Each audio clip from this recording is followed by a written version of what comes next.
আসসালামু আলাইকুম এভরিওয়ান, কেমন আছেন আপনারা? আশা করি ভালো আছেন। আল্লাহর রহমতে আমিও ভালো আছি। তো চলে আসলাম আরও একটা নতুন ভিডিও নিয়ে। তো আমার ছোট ছোট দুইটা উস্তা গাছে দুইটা উস্তা হয়েছে। তো আজকে প্রথম উস্তা হারভেস্ট করলাম। তো এদিকে আমার ভেন্ডি গাছও ভেন্ডি হয়েছে, যদিও গাছগুলো খুবই ছোট, তার মধ্যেই হয়েছে। তো ভেন্ডিগুলো আজকে তুলে নিব।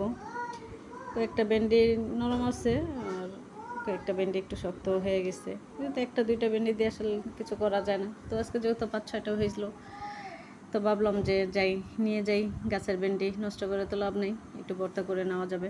তো এই জন্যই সব কটা ভেন্ডি হারভেস্ট করে নিলাম।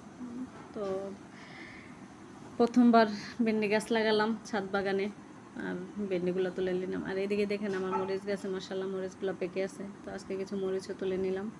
আসলে কাঁচা মরিচ দিয়েই করব, ভর্তাটা করব। তো দুইটা উস্তা দিয়ে আর কি করা যাবে, ভাবছি ওই উস্তা দুইটাও দিয়েও ভর্তা করে নিব।